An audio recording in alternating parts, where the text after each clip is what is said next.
The Battle of Grand Couronné took place in France after the Battle of the Frontiers, at the beginning of World War I. After the German victories of Sarrebourg and Morhange, the German pursuit by the 6th and 7th Armies took 4 days to regain contact with the French. The Germans attacked to break through French defences on the Moselle, from the 24th of August to the 13th of September in 3 phases. The Battle of the Trouée de Charmes, when the German offensive was met by a French counter-offensive, a period of preparation from the 28th of August to the 3rd of September, when part of the French Eastern armies was moved westwards towards Paris, and then a final German attack against the Grand Couronné de Nancy. The battle was fought day and night from 4 to 13 September 1914, by the German 6th Army commanded by Crown Prince Rupprecht of Bavaria and the French 2nd Army commanded by Noel de Castelnau. Background: after the failure of the French offensives in the Battle of Lorraine on the 20th of August 1914, the French 2nd Army was ordered by Joffre on the 22nd of August to retreat to the Grand Couronné de Nancy heights near Nancy, on an arc from Pont-à-Mousson to Champenouse, La Neuville and Enval-sur-Meurthe, and defend the position at all costs. On the 24th of August, Rupprecht and the 6th Army tried to break through the French lines on the Moselle from Toul to Epinal and encircle Nancy. After the Battle of the Mortagne, an attempt by the Germans to advance at the junction of the French 1st and 2nd Armies, a lull followed from the 28th of August to the 3rd of September. Then the Germans simultaneously attacked Saint-Dié-Écoute and Nancy in the Battle of Grand Couronné. After the failure of the Battle of Mortagne, the capture of Nancy would have been an important German psychological victory, and the German Emperor Wilhelm II came to supervise the offensive. The German attack was part of an offensive of all the German armies in France in early September, and a German success would have outflanked the right of the French armies from the east.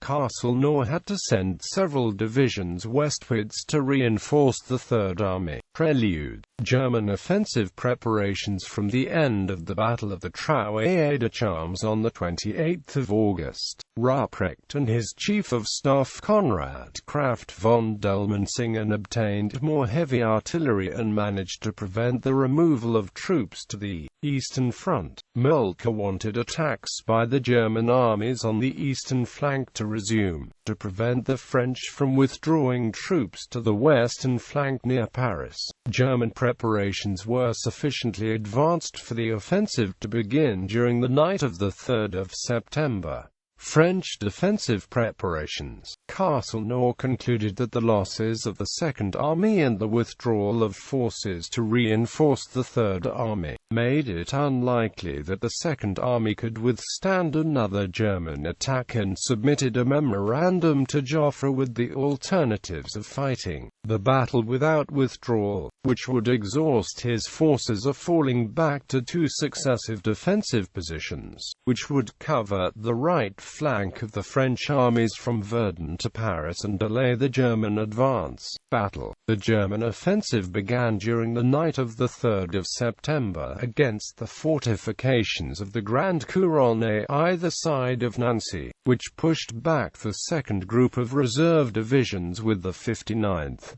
68th and 70th Reserve Divisions to the north and the 20th Corps to the south. By the evening of the 4th of September, in the afternoon of the 5th of September, Castelnau telegraphed to Joffre that he proposed to evacuate Nancy rather than hold ground, to preserve the fighting power of the army. Next day Joffre replied that the Second Army was to hold the area east of Nancy if at all possible, and only then retire to a line from the forest of Hay to Safed, Belchamp and Bourville. The civilian authorities in the city had begun preparations for an evacuation, but the troops on the Grand Couronné repulsed German attacks on the right flank during the 5th of September. The reserve divisions were only pushed back a short distance on the front to the east and north of Nancy. An attempt by Moltke to withdraw troops from the 6th Army to join a new 7th Army being formed for operations on the Oise failed, when Rupprecht and Dulmensingen objected and were backed by the Emperor, who was at the 6th Army headquarters. German attacks continued on the 6th of September, and the 20th Corps conducted a counterattack, which gave the defenders a short period to recuperate, but the troops of the second group of reserve divisions, east and north of Nancy, began to give way. On the 7th of September, German attacks further north drove a salient into the French defences south of Verdun at Saint-Mihiel, which threatened to separate the 2nd and 3rd Armies.